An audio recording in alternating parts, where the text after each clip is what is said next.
வணக்கம் வணக்கம் வாங்க. எப்பொருள்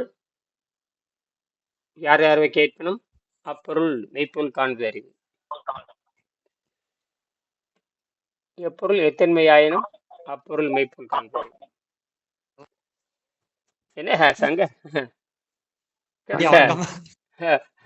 கடுமையான வேலையிலேயே இருக்கிறீங்களா? பரவாயில்ல, இப்ப கவனிச்சுட்டு தான் இருக்கு. அப்புறம் போதும், கவனிச்சா போதும், அவ்வளவுதான், வெற்றி அடைஞ்சாச்சு.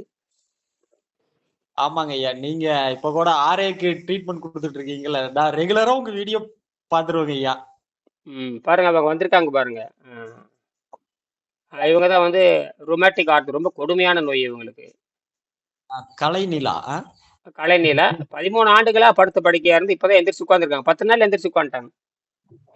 ஐயா வச்சிருக்கிற பேரு கலைநிலா.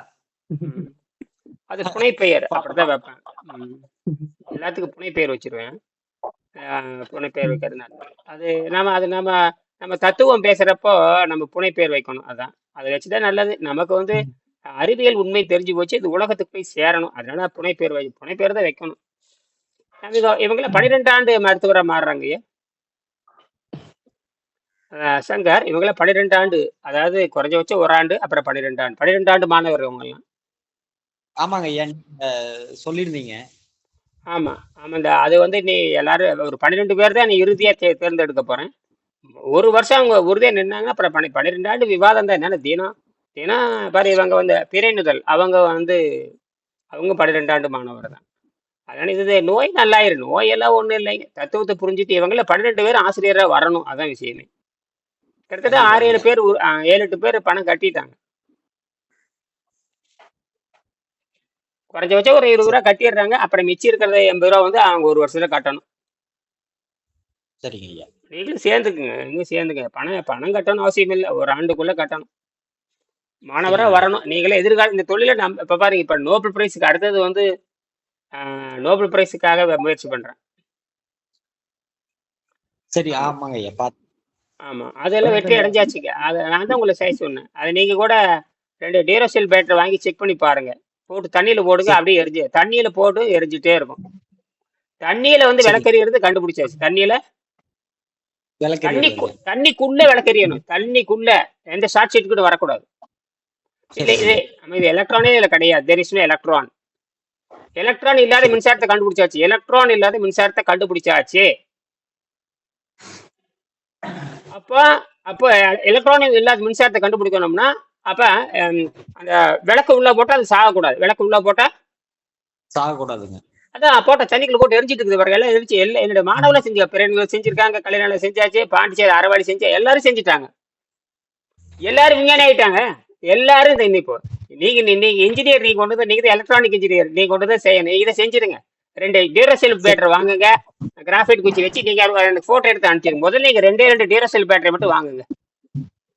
சரிங்க. 5 நிமிஷத்துல நான் சொல்லி கொடுக்குறேன். நீங்க போட்டு நீங்க உங்க டேபிள் மேல வச்சிருங்க. அது பாட்டுக்கு வந்துகிட்டே இருக்கு. இப்ப நிறைய இன்ஜினியர் செய்ய ஆரம்பிச்சுட்டாங்க. கிட்டத்தட்ட ஒரு 10 பேர் 11 12 பேர் செஞ்சாச்சுங்க. இந்த இந்த 100 பேர், ஒரு 1,00,000 பேர் செய்யும் பொழுது நோபல் பிரைஸ் தானா வந்துடும். நோபல் பிரைஸ் உலகம் பூரா இது போகுங்க. உலகம் பூரா போகும். சரி, பரமத்தி வேலூர் சங்கர் தொடர்ந்து ஆதரவு கொடுக்கிறவர் தான். கடந்த ஒரு ஏதோ ஒரு பணி, இவர் வந்து பார்த்தீங்கன்னா ட்ரிபிள் முடிச்சுட்டு ஒரு தனியார் நிறுவனத்துல ஒரு பால் மில்க் சொசைட்டி, என்ன மில்கி மிஸ்டா, எங்க எதுல இருக்கீங்க? மில்கி மிஸ்டா ஆரோக்கியாவா? அமிர்தாங்க ஐயா. அமிர்தாங்கிற அந்த பால் நிறுவனத்துல பணி செய்யறாரு.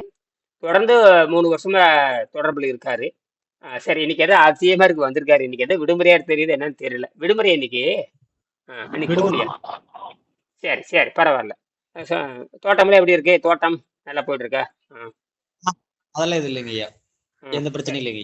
இப்ப பாருங்க, இப்ப எல்லாம் புதுசா எல்லாம் மாணவர் சேர ஆரம்பிச்சுட்டாங்க பாருங்க. எல்லாம் புது மாணவர்கள் எல்லாமே. ஆமாங்க, மெடிக்கல்ல போயிட்டு அங்க எதுவும் முடியலன்னா தான் கடைசியா தானே நம்ம கிட்ட வர்றோம். இது பரிணாம அறிவியலுங்க. இது பரிணாம அறிவியல். எல்லாரும் பின்புலம் வந்து கடுமையா இருக்கிறவங்க எல்லாம் மருத்துவரா, அவங்க குழந்தைகள் உறவினர்கள் மருத்துவரா இருக்கிறவங்க, அவங்க வந்து ஒரு பெரிய அரசாங்க பொறுப்பில் இருக்கிறவங்க, பசங்க எல்லாம் என்ஜினியர் படிக்கிறது, இப்படித்தான் எல்லாரும் சாதாரண கல்வி படிக்கிறவங்க. இதெல்லாம் சாதாரண கல்வி. நாம சொல்றது பரிணாம அறிவியல் கல்வி. அதனால வந்து மரணம் என்பது எதுல வருதுன்னு கேட்டீங்கன்னா, அந்த ஜீரநீர் சுரப்பதனாலதான் மரணம் வருது. அதெல்லாம் செல் டேமேஜ் ஆகுது. அதனாலதான் தொடர்ந்து விட்டு விட்டு பயிற்சி செஞ்சுட்டே இருந்தா தான் உணவு பழக்கத்தை விட முடியும். உணவு பழக்கத்தை விட முடியலைன்னா ஒண்ணுமே செய்ய முடியாது. ஏன்னா உணவு பழக்கத்திற்கும் இயற்கைக்கு சம்மந்தம் இல்லை. அது வந்து பரிணாம அறிவியல்ல அந்த ஐந்தாம் அறிவு உணவு பழக்கமே ஐந்தாம் அறிவோடு தொடர்புடையது. ஐந்தாம் அறிவுலேருந்து மனிதன் பகுத்தறிவு வருது. இயற்கை தான் அந்த ஐந்தாம் அறிவு கொடுக்குது. அதுக்கப்புறம் அறிவை கொடுத்துருது. நீ அறிவை கொடுத்து நீ மேலே வாடாங்குது. அறிவை கொடுக்க வர்றப்போ அது விளக்கு சொல்றதுக்கு ஆள் வேணும். அந்த விளக்கு சொல்றதுக்கு வெங்கடேசன் வந்தார். இப்போ நான் இருக்கேன். அவ்வளவுதான். ஏன்னா இப்போ நான் ஒருத்தன் தான் விளக்கி சொல்ல முடியும். இப்போ யாரும் இல்லை. எனக்கு பின்னாடி ஒரு 12 பேர் வேணுங்கிறதுக்காக தான் இவங்களுக்கெல்லாம் சொல்லியிருக்கேன். எல்லாருமே நோய் நல்லாகும் அப்படிங்கிற அந்த நம்பிக்கையில தான் அவங்க மாணவராக சேர்றாங்க. இன்னும் எல்லாரும் சேருவாங்கன்னு சேர முடியாது. இவங்களாம் நோயிலிருந்து விடுதலை பெறவங்க. அப்ப நோயாளி மருத்துவராக மாறுகிறார். நோயாளி மருத்துவராக மாறுகிறார். ஆமா. எந்த முதல்ல நோயாளி மருத்துவராக மாறுறார். முதல்ல மருத்துவர் தான். இப்ப பாருங்க, இப்ப இருக்கிற மருத்துவர் தான் ஐந்தாம் அறிவு அடிப்படை. இவங்கள நோய் இந்த மருந்து கொடுக்கறவன் நோயாளியா மாறிடுவான். மருந்து கொடுக்கறவன் இப்ப யார் யார் மருந்து கொடுக்கறானோ அவன் நோபல் தானே சாகுறான். ஆமாங்க ஐயா. அவங்க வந்து இப்ப பிபி அதிகமா இருந்தா டக்குன்னு ஒரு டேப்லெட் எடுக்கிறாங்க, போட்டுக்கிறாங்க. புரியுது. ஏன்னா புரியுது. அவங்க மருத்துவம் போது நோய் இன்னும் அதிகமாகுது. நோய் அதிகமாகி மருத்துவர் நோயில இறந்துருவார். இப்ப நாம என்ன பண்றோம்? மருத்துவத்தையும் பாக்குறது இல்ல, உணவையும் பாக்குறது இல்ல, ரெண்டையும் நிறுத்திடுறோம். அப்ப ரெண்டையும் நிறுத்துறப்ப ஏற்கனவே நம்ம பழக்க வழக்கத்தினால் கெட்டு போன ரத்தத்தையும் பெருங்குடல் ரெண்டு தான் சுத்தம் பண்றோம். இந்த உள்ளுறுப்பு ரொம்ப முக்கியமானது. அதாவது டாக்டர் அர்னால்ட் டெக்ரேட் என்ன சொல்லுவாருன்னு கேட்டீங்கன்னா, ஜெர்மன் டாக்டர், உள்ளுறுப்புகள் வந்து கணையம், கல்லீரல், நுரையீரல், சிறுநீரகங்கள், இதயம், இதெல்லாம் சொல்றாரு இல்லையா? இதெல்லாம் அது மெயின் உயிர் உறுப்புகள். இதுல முக்கியமான 2 உறுப்பு தான் மொத்த ரத்தம், பெருங்குடல். இந்த 2 தான் வெங்கடேசனுடைய கண்டுபிடிப்பு. அதைத்தான் அந்த ரெண்டையும் சரி செய்கிறப்போ எல்லாம் சரியாயிருது. அப்ப பாருங்க, இவங்க வந்து கலைநிலா, அவங்களுக்கு வந்து 13 வருஷமா கோணப்புளிங்காயாட்டு கைகால மாறிடுது. எப்படி இருக்கும் பாருங்க. கோணப்புளிங்காய் எப்படி இருக்கும்? சுருண்டு போய் கிடக்கும். அதே மாதிரி முடிச்சா என்னது, அங்கங்க விரலெல்லாம் முடிச்சா இருக்கு. இப்ப விரல் நீட்டின பிறகு அழகா இருக்கணும். இப்படித்தானே இருக்கணும். எல்லாம் அங்கங்க வீங்கி இருந்து எப்படி இருக்கும்? கோணப்புளிங்க எப்படி? கோணப்புளிங்க குண்டா இருக்குது, ஒல்லியா இருக்குது. அதே மாதிரி இருந்தாங்க. இப்ப கை காட்டுங்க கலைநிலா, இந்த விரல் காட்டுங்க பாருங்க. இப்பெல்லாம் அந்த விரல் வந்து சரியாயிட்டு வருது. இப்பெல்லாம் அந்த சண்டெல்லாம் கூடி இப்ப சாதாரணமா பாருங்க. இதெல்லாம் பார்த்தே ரொம்ப கொடுமையா இருந்தது. இப்பதான் கொஞ்சம் கொஞ்சம் அந்த கிட்ட நெருங்கி வந்து அந்த வீக்கம்லாம் உள்ள வாங்கி, இந்த வீக்கம் காலு கை இவங்களுக்கு வந்து பாத்தீங்கன்னா உள்ளுறுப்பு தான் நம்ம சுத்தப்படுத்துறோம். அந்த உள்ளுறுப்புகள் ரத்தத்தையும் பெருங்குடலும் சுத்தம் பண்றோம். இவங்களுக்கு எல்லாம் பாத்தீங்கன்னா 48 மணி நேரத்துக்கு ஒருக்கா உணவு. சிலருக்கு அரைவாடிக்கு 72 மணி நேரத்துக்கு உணவு. இப்ப புதுசா சேர்ந்திருக்காங்க பிறை, அவங்களுக்கு வந்து ஒரு நாளைக்கு ஒருக்கா இந்த மாதிரி கொண்டு வந்திருக்கேன். அப்ப கொண்டு வந்து பழைய உணவுகள்லாம் வெளியெடுக்கிறோம். அப்ப வந்து என்ன ஆகுதுன்னு கேட்டீங்கன்னா, நைட்ரஜன் நம்ம மூக்குக்குள்ளேயே நைட்ரஜன் உட்காந்துருக்குது, அப்படியே உள்ள இழுத்துக்குது. நைட்ரஜனும் போகுது, நியூட்ரானும் உள்ள போகுது. நம்ம பாடி வந்து ரிசீவ் பண்ணிக்குது. நம்ம பாடி வந்து ஒரு சாதாரண ஒரு மெக்கானிக்கல் தான், வேற ஒன்றும் கிடையாது. இந்த ஒரு மிஷின், அவ்வளவுதான். இந்த மிஷினுக்கு வந்து எனர்ஜி வெளியிருந்து உறிஞ்சிக்குது. சூரியன் தகடு எப்படி சூரியன்ல இருந்து அந்த போட்டானை உறிஞ்சிக்கிற மாதிரி நம்ம உடம்பு வந்து நியூட்ரானையும் உறிஞ்சிக்குது, நைட்ரஜனையும் உறிஞ்சிக்குது. நைட்ரஜன் புரோட்டீன் நானோவா மாறினா கண்ணுக்கே தெரியாது. இதெல்லாம் அது வந்து லங்ஸுக்கே போகாம உடம்பே மாத்திரும். Direct energy. என்னது, லங்ஸுக்கே போகணும் அவசியம் இல்லை, அதே கன்வெர்ட் பண்ணிட்டே இருக்குது. இவன் லங்ஸுக்கு இவன் கதை விடுறான். லங்ஸுக்கு போகுது, இறப்பைக்கு போகுது, புடலங்காய் ஆகுது, புண்ணாக்காகுது, ஒரு புடலங்காயும் கிடையாது. அப்படியே உறிஞ்சிக்குது, அப்படியே எனர்ஜி கண்டு. என்ன இப்ப இவனை கேட்டுத்தான் பண்ணிட்டு இருக்குதா? இவனுக்கு தான் முடிவு பண்றானுங்க. யாரு? இந்த மருந்து கொடுக்கறவன் தான். இவனுக்கு தான் கடவுள். இவனுக்கெல்லாம் கடவுளுங்க. தின்னுட்டு குசு விட்டுட்டு இருக்கிறவங்களாம் கடவுள். தின்னுட்டு நல்ல டர்னு குசு விட்டுட்டு கோடிக்கணக்கில் டிஸ்பென்சரி வச்சுக்கிட்டு அரசாங்கத்தை ஏமாத்திட்டு இவனுக்கு தான். இது இப்படித்தான் இருக்குங்க. இந்த குசு வாழ்க்கை இப்படித்தான் இருக்கும். எவன் தொடர்ந்து வெளிக்கு போயிட்டே இருக்கானோ அவன் சீக்கிரம் போய் சேர்ந்துவான்னு அர்த்தம். வெளிக்கு 1க்கு 3 வேலை போயிட்டு இருக்கான்னு அவன் செத்து போயிடுவான்னு அர்த்தம். சீக்கிரம் போயிடுவான்னு அர்த்தம். ஏன்னா செல் டேமேஜ் ஆகும். அதுல ஒண்ணு யாரும் இதுல மறுக்க முடியாது. திங்க செல் டேமேஜ் ஆகும். உங்கள் டிஎன்ஏ டேமேஜ் ஆச்சு, நீங்களே சாவுக்கு காரணம். அப்படித்தான் அரவாளி. உண்மையா? நீ தின்னுட்டே இருயா, நீ செத்துக்கிட்டே இரு, அவ்வளவுதான். இதுல என்ன உனக்கு அறிவு இருக்க போகுது? ஏன் திங்கிறான், இது ஏன் சாவறான், எந்த விளக்கம் மருத்துவத்துல கிடையாது. இப்ப இருக்கிற தமிழ் மருத்துவத்திலையும் கிடையாது, சித்த மருத்துவத்திலையும் கிடையாது, தமிழ் மருத்துவத்துல, சித்த மருத்துவத்துல, ஆயுர்வேதில இல்லாத பொழுது வெள்ளைக்காரனுடைய அந்த பிரிட்டிஷ் மருத்துவம் எப்படி இருக்கும்? நாம தானே சித்தர்கள், நம்ம தானே எல்லாமே. நம்ம கிட்டே அறிவு இல்லாத பொழுது அவனுக்கு எப்படி அறிவு இருக்கு? அந்த முண்டை கிட்ட போய் கையை கொடுத்துக்கிட்டு எல்லாமே நம்ம உடம்புக்குள்ள இருந்ததே நோய் வருது. வைரஸு, வைரல், எதிர்ப்பாற்றல், ரத்தம் தூய்மையா இருந்தா உள்ள இருக்கிற கிருமியை நம்ம கொள்ளாது. வெளியே இருக்கிற கிருமியும் நம்ம உடம்பு உட்கார்ந்து தான் இருக்குது. நம்ம உடம்புல எல்லாம் வெளியிருந்து கிருமி வர்றது அதெல்லாம் விட்டுருங்க, அது ஒரு விழுக்காடு. ஆனா அதே கிருமி பல கோடி ஆண்டாக நம்ம ரத்தத்துக்குள்ள உட்கார்ந்து இருக்குது. வெளியே என்னென்ன கிருமி வந்து நம்மளை சாபிடிக்குதோ அதே கிருமி தான் நாம் கிருமியிலிருந்து தான் வர்றோம். பாக்டீரியா தான் மனிதனா மாறுது, வைரஸ் தான் மனிதனா மாறுது. சிங்கிள் செல் ஆர்கானிசம் எல்லாமே வைரஸ் தான், சிங்கிள் செல் எல்லாமே பாக்டீரியா தான். அதுல இருந்து ரத்தத்துக்குள்ள பூந்துட்டு வந்துட்டே இருக்குது. எல்லாம் பூரா தகவலா இருக்கும், எல்லாம் டிஎன்ஏ தகவலா இருக்கும். என்ன தகவல்? பல லட்சம் ட்ரில்லியன் தகவல் வந்து அந்த டிஎன்ஏல இருக்கும்.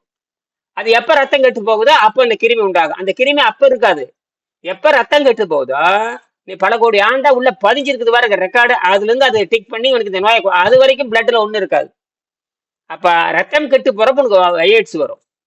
என்னுடைய மாணவர்கள், பழைய மாணவர்களுக்குள்ள நிறைய பேருக்கு எய்ட்ஸ் நான் பார்த்திருக்கேன். ஏன்னா ரத்தம் கெட்டு போச்சுன்னா எய்ட் மாதிரி ட்ரேஸ் ஆகும். எய்ட்ஸ்ங்கிறது வேற ஒண்ணும் இல்லை, அக்வயர்டு இம்யூனிட்டி அப்ப டெஃபிஷியன்சி சிண்ட்ரம். இதுதான் எய்ட்ஸ்ங்கிறது, வேற ஒண்ணும் இல்லை. அக்வயர்டு இம்யூனிட்டி டெஃபிஷியன்சி சிண்ட்ரம் தான், வேற ஒண்ணும் கிடையாது. அதாவது எதிர்ப்பாற்றல் குறைந்து விட்டது அப்படின்ற அர்த்தமே தவிர இவன் போய் பாலியல்ல ஈடுபட்டான், ஆண் வந்து பெண்ல பாலியல் ஈடுபட்டான், பெண்ணு வந்து ஆணுகிட்ட போய் பாலியல் ஈடுபட்டாங்கிறது அடிப்படை தவறு. அதனால ரத்தம் மாற்றே கொடுக்க கூடாது. ரத்தம் வந்து எப்படின்னா, ரத்தம் வந்து நான் ஒருத்தர்கிட்ட இருந்து ரத்தம் வாங்குறேன்னா அந்த ரத்தம் வந்து அசுத்த ரத்தம் தான் என்று புரிந்து கொள்ள வேண்டும். அதுல வந்து டிஎன்ஏ பல ட்ரில்லியன் டிஎன்ஏ இருக்கும். அதுல பல கோடிக்கணக்கான கிருமி மறைஞ்சிருக்கும், யாருக்கும் தெரியாது. யாருக்கும் எம்ஆர்ஐ ஸ்கேனுக்கு தெரியாது. எந்த ஸ்கேனுக்கு தெரியாது? எம்ஆர்ஐக்கு தெரியாது. ஒரு சிடி ஸ்கேன் தெரியாது, அதுக்கே தெரியாது. ஏன்னா எவல்யூஷன் அதுக்கு எப்படி தெரியும்? எம்ஆர்ஐ ஸ்கேன் கூட ஹம்பக்கு ஏமாற்று வேலை, எவ்வளவுதான். அதுல எப்படி எவல்யூஷன் அதுக்கு என்ன தெரியும்? செத்து போன பிணத்தை அடுத்து பார்த்து ஆராய்ச்சி பண்றாங்க. அது என்ன செத்து போனது டெட் செல், அது டீகம்போசிங் செல், அது பூமியில விட்டு புதைக்க வேண்டியது. அதை போய் ஆராய்ச்சி பண்றது என்ன கண்டுபிடிப்பீங்க? ஒன்றும் பண்ண முடியாது. இது எவல்யூஷன், இது ஏழாம்பறிவு. புரிஞ்சுக்காவங்க எங்கிட்ட வந்து வர்றவங்க எல்லாம் தொடர்ந்து 100 வருஷம் பேசினா தான் புரிஞ்சு கொள்ள முடியும். சும்மா நீங்க வைத்தியங்கிறது ஒண்ணுமே இல்லை. அதுக்கு குடலை கழுவி ரத்தத்தை கழுவி 3 நாளைக்கு ஒருக்கா உணவு சாப்பிட்டு இருந்தா அது பசியே எடுக்காது. பசியே எடுக்காத அப்புறம் தூண்டா கூட பசி எடுக்காத கூட நல்ல உடம்பு தான்.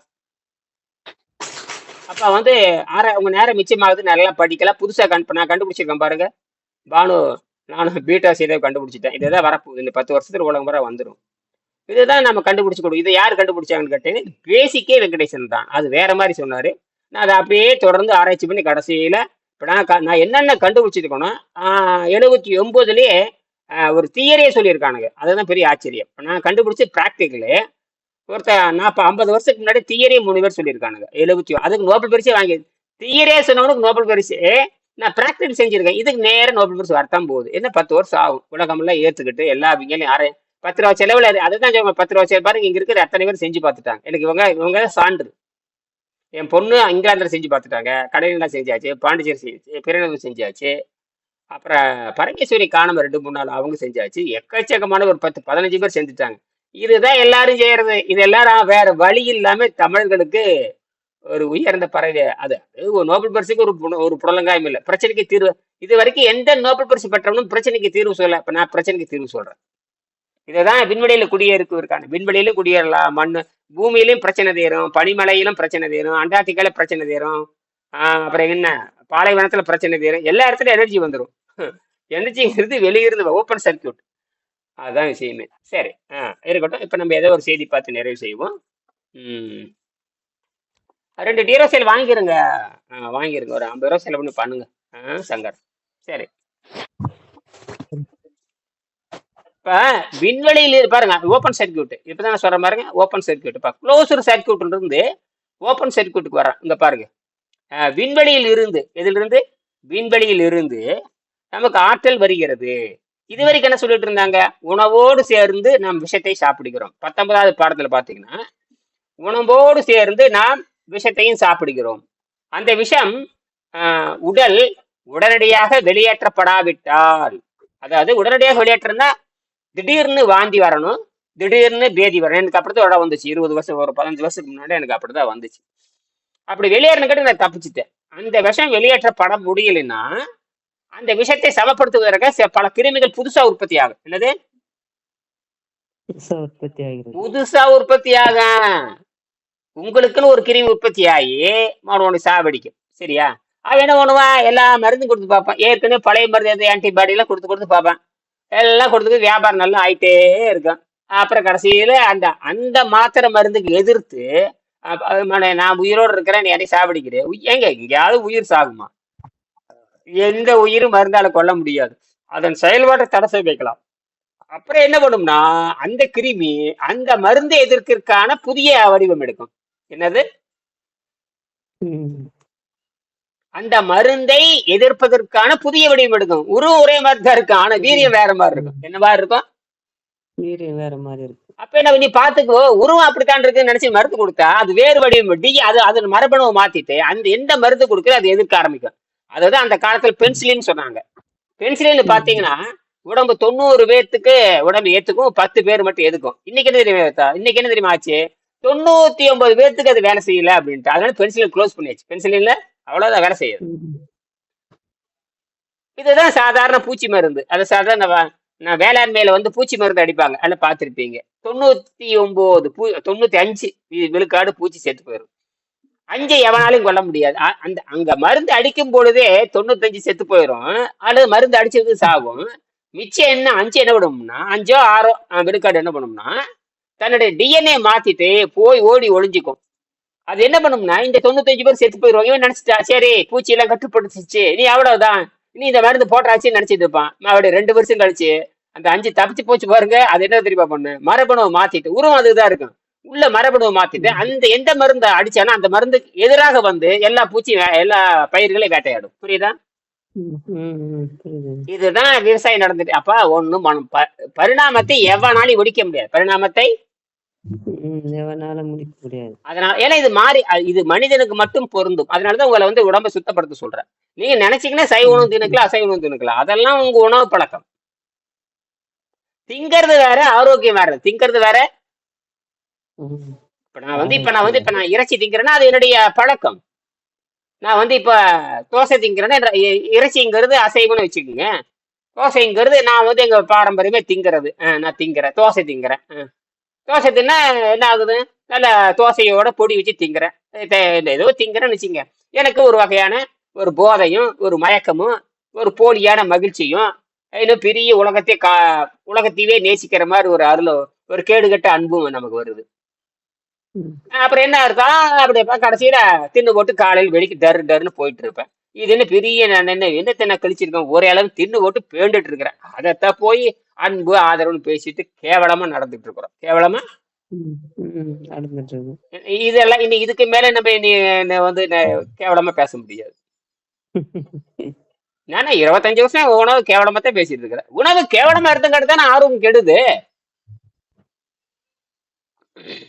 உணவுங்கிறது அது கேவலப்படுத்துறது தானே. எப்படி உணவை எப்படி கேவலப்படுத்த நம்ம உடம்பை சொல்லுங்க? உங்களை கேவலப்படுத்தி இருக்குது இல்லையா கலைநில? உங்க உடம்பை நீங்க சாப்பிட்ட உணவு உங்களை என்ன பண்ணிடுது? நோயா மாத்தி விட்டு. அதுதான் இப்ப உணவு கேவலம்னு அர்த்தம். உணவு கேவலம். உணவு ஒரு ஏற்றத்தை தருமாய் இருந்தா நீங்க எதுக்கு நீங்க உணவை விடுறீங்க? எனக்கு உணவு எனக்கு ஏற்றத்தை தருமாயின், எனக்கு புகழையும் பெருமையும், எனக்கு புகழ் வரணும், பொருளும் வரணும், புகழும் வரணும். எனக்கு பொருளும் இப்ப எனக்கு பாருங்க, எனக்கு பொருளும் வந்துருச்சு, புகழும் வருதே இல்லையா? இனியே என்னை குணமாக்கிட்டாரு, அது போதும். கேட்ட பொருளையும் கொடுக்குறீங்க. அப்ப வேற என்ன தேவை எனக்கு? பொருளும் கொடுத்துட்டீங்க, புகழும் கொடுத்துட்டீங்க, அப்புறம் வேற என்ன எனக்கு தேவை? பாரு என்ஜினியர் பழனிவேல் வந்திருக்காரு பாருங்க. அவர் ஹைட்ரஜனை உற்பத்தி பண்ணி காமிச்சிட்டாரு. வேலூர் சங்கர் ஐயா பாருங்க. பழனிவேல் அவர் கேளுங்க, எப்படி உற்பத்தி பண்ணி கேளுங்க. பழனிவேல் வந்திருக்காரு, அவர் ஒரு பேச்சு பேசுங்க. நேற்று ஹைட்ரஜன் உற்பத்தி பண்ணி காமிச்சிட்டாரு. தண்ணிக்குள்ள விளக்கும் எரியுது, மின்சாரம் வருது, ஹைட்ரஜன் உற்பத்தி ஆகுது. Light is glowing, hydrogen is டெவலப்மெண்டிங் அண்ட் அப்புறம் சர்க்யூட் இஸ் கோயிங். மூணுமே நடக்குது. எலக்ட்ரிசிட்டியில இது புரோட்டோசிட்டி, எலக்ட்ரிசிட்டி கிடையாது, இதுல புரோட்டோசிட்டி போயிட்டு அதான் இருக்கு. குளிர் மின்சாரம் ஐயா. கரெக்டா அது வந்து வச்சு பார்த்தேன், நானும் ட்ரை பண்ணி பார்த்தேன். டக்குன்னு வந்து நேத்து தான் அந்த கரெக்டா செஞ்சு உங்களுக்கு காமிக்க முடிஞ்சது. நேத்தா நேத்தே மண்டையில செய்ய ஏறி முடிஞ்சது இருக்கு. எனக்கு. ஒரு மாசமா போடுன்னு போட்டு நேத்தே ஏதோ உட்காந்துருச்சு. போட்டு நேத்து தான். ஆமா, முந்தா நாள் நேத்து தான் அதுக்கு 2 ஸ்டெப் எடுத்து அதுக்கு வந்து பண்ணேன். ஏன்னா அந்த இது சரி, அது 5 நிமிஷத்துல செஞ்சிட்டீங்க. இதுக்கு ஒரு மாசம் சொல்றாங்க, ஆமா 5 நிமிஷத்துல அது செஞ்சிட்டீங்க. என்னது? அதுதான் கரெக்டா அதை வாங்கின்னு வர்றது 1 மாசத்துக்கு முன்னாடி வாங்கிட்டு வந்துட்டேன். ஆ, வாங்கின்னு வந்துட்டு அதை செய்யாம அது அப்படியே தள்ளி தள்ளி தள்ளி போயிட்டே இருக்குது. வந்து முந்தானது கூட நான் மண்டே செய்யறேன்னு சொன்னேன், அதையும் என்னால பண்ண முடியல. ம். அப்புறம் ஈவினிங் வந்து தான் வந்து அதை ட்ரை பண்ணேன். மறுபடியும் மறுநாள் நேத்து தான் ஃபுல்லா அதை முடிச்சு எடுத்து டக்குன்னு இது பண்ணி விட்டேன். பாருங்க. அவ்வளவு ப- டஃப்பா இருக்குது பாரு, வந்து. அவரு பரமத்தி சங்கர், அவரு கரெக்டா. ட்ரிபிளி தாங்க, அவரு ட்ரிபிளி ஏன்னா அது சங்கர். கரெக்டான சயின்ஸ்.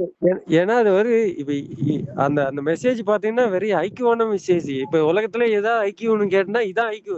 ஆனா எல்லாரும் வேற ஏதோ ஐக்கியூன்னு சொல்லிட்டு காமிச்சிட்டு இருக்காங்க, இன்டெலெக்சுவல் அது இதுன்னு சொல்லிட்டு. ம், இது உலகத்திலேயே வந்து முதன்மையா நிக்க வேண்டியது. நம்ம ம். இதுக்கு இவ்வளவு முக்கியத்துவம் ரொம்ப காமிக்காம லைட்டாவே இருக்கும். அதுதான் என்னோட புரிஞ்சுக்குது. நம்ம இவ்வளவு தெரிஞ்சு இதுல வந்து அவ்வளவு இம்பார்ட்டன்ஸ் கொடுக்க முடியலன்ட்டு இதா இருக்கு, ஹர்ட்டா இருக்கு. நீங்க நீங்க ஆரம்ப பள்ளிக்கு கொடுத்து விடுங்க. ஆரம்ப பள்ளி, உங்க பையன் ஆரம்ப பள்ளி படிக்கிறானா, ஆமா, நடுநிலை பள்ளி? அது யோசிச்சிருக்கேன். ஆமா, அவன் ஸ்கூலுக்கு போகும்போது அந்த இதை ப்ராக்டிகல் எல்லாம் கொடுக்குறாங்கல்ல, அதை ஆ, கொடுத்து அனுப்பிச்சிருவேன் நான். இந்த அவங்க இதை பாக்க. கொடுத்து ஆமா ஆமா, அனுப்பிச்சு. நீங்க கேட்கும்போது நீங்க கூட போய் நின்னு செஞ்சு காமிச்சிருங்க. ம். ம். அப்ப உலகம் பூரா சரிங்க, பரவிடுங்க, கண்டிப்பா. உடனே பரவிடும், வேகமா பரவிடும். கண்டிப்பா. ஆமா, இது ஏதோ செஞ்சிருக்காங்க அப்படின்னு சொல்லி ஒரு இது வரும். அது வந்து அவங்க வேற எங்கேயோ சொல்லுவாங்க. அது அப்படி அப்படியே போயிட்டு இருக்கும். உங்களோட தொடர்புடைய இந்த அண்ணா யூனிவர்சிட்டியோட தொடர்பு வச்சிருந்தாரு, அவருக்கும் நீங்க அனுப்பிச்சு விடுங்க. அவர்கிட்ட கூப்பிட்டு பேசுங்க, இந்த மாதிரி ம். செஞ்சாச்சு, இந்த மாதிரி ப்ரோட்டோடைப் செஞ்சாச்சு, ம். ம். வேணா செஞ்சு ம். காட்டுறேன், வேணா நீங்களே செஞ்சு பாருங்கன்னு நேர்ல போய் காமிச்சிருங்க, எதுன்னு பண்ணுங்க. நீங்க அவர்கிட்ட பேசுங்க. சரிங்க, ஓகே. வேணா நீங்க செஞ்ச கண்டிப்பா. நேர்ல போய் காணுங்க, எடுத்துட்டு வந்து கேட்ட நேர்ல போய் காட்டிடுங்க. நேர்ல போய் உங்களுக்கு தெரிஞ்சவர் தானே, அப்ப நேர்ல போய் காட்டிடுங்க. முதல்ல ஸ்கூல்ல சரிங்க, காட்டுங்க, ஓகே. பள்ளியில பாருங்க, அதெல்லாம் கிடக்குறானுங்க அவனுக்கு. பள்ளியில காட்டுங்க. ம். சரிங்க. எத்தனாவது படிக்கிறான்? 5ஆவதுப்பா. எத்தனாவது படிக்கிறான்? நான் 4th ஸ்டாண்டர்டுங்க. இன்னொரு பையன்? இன்னொருத்த வந்து அவன் 9th. அவனை சேர்த்து சொல்லுங்க. அது பயங்கரமான வேலை. அவன் ஹையர் செகண்டரி ஸ்கூலுக்கு போயிட்டான், உயர்நிலை பள்ளிக்கு போயிட்டான். ம். அவனும் செய்யல, இவனும் செய்யல. பள்ளிக்கூடத்தை செஞ்சு காட்டுறது தானே, போய் காட்டி நேர்ல போய் காமிச்சிருங்க. எடுத்துட்டே போயிருங்க, ப்ராஜெக்ட் எடுத்துட்டு போயிருங்க. என்னது? சரிங்க, கண்டிப்பா. அந்த 4ஆம் வகுப்புலையும் காமிச்சிருங்க, அந்த 9ஆம் வகுப்புலையும் காமிச்சிருங்க. சரியா? சரிங்க, ஓகே. ஃபிளாஷ் ஆயிருங்க, உடனே ஃபிளாஷ் ஆயிரும், உடனே லாஸ் ஆயிரும். ஃபிளாஷ் வெளிச்சத்துக்கு வந்துடும். சரி, இப்ப சொல்லி நிறைவு செய்ய போறேன். பழனிவேல் சத்தத்தை குறைச்சிக்கங்க. அப்ப பாருங்க, எத்தனை பக்கம்? 71ஆம் பக்கம். விண்வெளியிலிருந்து 5ஆம் பாடம் 71ஆம் பக்கம். மேல, மனித உடல் ஆரோக்கியம் முதன்மையாகவும் நேரடியாகவும் உண்ணும் ஆகாரத்தை பொறுத்ததல்ல. அது என்ன சொல்றாருன்னா, vitality does not depend primarily and directly upon food, but rather from the fact of how far and how much the function of the human engine is obstructed, clogged up by the mucus and toxin. அதாவது உடலின், இதோட நிறைவு செய்ய போறோம். உடலின் ஆரோக்கியம் முதன்மையாகவும் நேரடியாகவும் அவன் உண்ணும் ஆகாரத்தை பொறுத்தது அல்ல, ஆனால் அது மனித உடல் என்ற இயந்திரம் எந்த அளவுக்கு சளியினாலும் விஷப்பொருளாலும் அடைபட்டு நிரப்பப்பட்டு அதன் செயல்திறன் தடைபட்டு இருக்கிறது என்பதை பொறுத்தது. இப்போ நீங்கள் உங்கள் உணவை சாப்பிட்டு உங்கள் உடல் இயக்கத்தை நீங்க தடை செஞ்சிட்டீங்க. உடல் இயக்கத்தை தடை செஞ்சுட்டோம். இப்ப என்ன பண்ணிருக்கீங்க? உணவு பழக்கத்தை நிறுத்திட்டு போட்டதெல்லாம் கொஞ்சம் கொஞ்சமா எடுத்துட்டு வர்றீங்க. அப்ப வயிற்றுக்கும் வேலை கொடுக்க கூடாது, ஏற்கனவே கொடுத்ததை வெளியே எடுக்கணும். அதை நம்ம பண்ணிட்டு இருக்கிறோம். வயிற்றுக்கும் வேலை கொடுக்க கூடாது, அடிக்கடி வேலை கொடுக்க கூடாது. அதனாலதான் என்ன பண்றோம், உங்களுக்கு ஆரம்பத்துல 4 மணி நேரம், அப்புறம் ஒரு 6 மணி நேரம், அப்புறம் ஒரு 12 மணி நேரம், அப்புறம் ஒரு 24 மணி நேரம், அப்புறம் ஒரு 36 மணி நேரம், அப்புறம் ஒரு 48 மணி நேரம், அப்புறம் ஒரு 72 மணி நேரம், இப்படி கூட்டி குறைச்சி கூட்டி குறைச்சி கூட்டி குறைச்சி போட்டதை எடுக்கணுமே. போட்டதை எடுக்கிறப்ப அழுகி போன உடம்பெல்லாம் கரைய ஆரம்பிக்குது. அழுகி போன உடம்பெல்லாம் கரைய ஆரம்பிக்குது. கிடையாது. ஆமா, அந்த கரைஞ்சுதல் என்னன்னு கேட்டீங்கன்னா உள்ளே இருக்கிற அந்த விஷம், கொடூர நாற்றம், அந்த சளியும் அந்த விஷமும் போயிருது. போனோன்னே உள்ளுறுப்புகள் புத்துணர்ச்சி பெறுகின்றன. மீண்டும் உங்கள் வாழ்க்கை ஒளி தீபமாக மாறுகிறது. சரியா? இதை பற்றி நாம் எதை சந்தேகம் இருந்தா கேளுங்க. இன்னைக்கு எத்தனை மணி நேரம் எல்லாம் பண்றீங்க? காலையில 36 தாண்டிடுச்சா? இல்ல இதோ இப்ப 48 மணி நேரம் ஆகுதுயா. சாயந்தரம் அருமை. மாலை வந்தா. அடேங்கப்பா, 48 மணி நேரம். உங்களுக்கு 76 மணி நேரம் போட சொல்லியிருக்கேன். ஆமா, நான் நாளைக்கு தான் சாப்பிட சொல்லிருக்கீங்க மாலை. அப்ப முடியுங்க. கீரை செஞ்சு. சரி, இன்னைக்கு கீரை அருமையா. கொஞ்சம் வலியா இருந்தது ஐயா. 2 கை வலி, பாத ம். வலி ம். இன்னைக்கு. படுத்திருந்தேன் கொஞ்ச நேரம். அது சித்த நேரம் இருந்தா அப்புறம் சித்த நேரம் நடங்க. அப்படியே செவுத்த பிடிச்சி நடங்க. உள்ளேயே செவுத்த பிடிச்சி நடங்க. கட்டளை சரிங்க. பிடிச்சி நடங்க. கட்டளை தடியை ஓரமா வச்சுட்டு அப்படியே கட்டளை பிடிச்சி மேல மேல நடங்க. சரிங்க. நடந்து பார்த்துட்டு படுத்துக்குங்க. அவ்வளவுதான். அதாவது உங்க இயக்கம் வருதான். அதுக்காக நடந்தெல்லாம் காட்ட தேவையில்லை. இயக்கம் வேலை செய்யுதா இல்லையான்னு பார்த்துட்டு படுத்துக்குங்க. புரியுதா? சரிங்க ஐயா. அதாவது பசலை நைட்டு ஏறிக்கொண்டு இருக்கு. அந்த பசலை சரி. அந்த வலுவழுப்பு ஏறிக்கொண்டு இருக்கிறதான்னு பார்ப்பதற்கே தவிர அதெல்லாம் உங்களுக்கே தெரியும். நல்லா இருக்கிறது உடம்பே சொல்லிட்டு இருக்கோம். நல்லா இருக்கிறது. சரிங்க ஐயா. உடம்பே சொல்லிட்டு இருக்கோம். ஆமா, நீங்க அரை மணி நேரம் படுத்திருந்தா எனக்கு கூட தலை வலிக்குது. அரை மணி நேரம் படுத்திருந்தா எனக்கு கூட கால் வலிக்குது. அரை மணி நேரம் படுத்திருந்தா முதுகு வலிக்குது. நாற்காலியில சாஞ்சி படுத்திருந்தா முதுகு வலிக்குது. அது என்ன பண்றது? அதெல்லாம் இருக்கத்தான் செய்யும். அதெல்லாம் ஆனால் அந்த அந்த அந்த கெட்டு போன இறுகி போன அது கரைஞ்சிட்டு வருதாங்கிறதான் கேள்வி. 1 மணி நேரம் குத்த வச்சு உட்காரு பாருங்க, கால் வலிக்குங்க. 1 மணி நேரம் சமணங்கால் போட்டு போறாங்க, கால் வலிக்கும். அதுக்காக நோயின் அர்த்தமா? அது வேற. இது உங்கள் உடம்பு அது கரைந்து கொண்டிருக்கிறது. சளியும் நச்சுத்தன்மையும் கரைத்து மலத்தின் மூலமாகவோ அது சிறுநீர் மூலமாக வெளியேற்றிக் கொண்டு இருக்கிறோம். சில இடத்துல வாந்தியும் வரும். இப்ப வாந்தி வர்ற மாதிரி இருந்தது இல்ல, என்னாச்சு? போயிடுச்சா இல்லையா? எலுமிச்சம்பழம் சாறு சாப்பிட்டேன். பரவாயில்ல, அதெல்லாம் நின்றுச்சு. ஆமா, மறுபடியும் ஏதாவது 12 மணிக்கு அப்படி வர்ற மாதிரி இருந்தா எலுமிச்சம்பழம் பிடிச்சி உள்ள போட்டுங்க, ஒண்ணும் பண்ணாது. சரிங்க. நாளைக்கு முடியும். சரியா? மீண்டும் இரவு 1:30 மணிக்கு இந்த மதியம் 1 இருந்து 1:30 மறுபடியும் பேசுவோம். நன்றி, வணக்கம். சரிங்க, நன்றி ஐயா.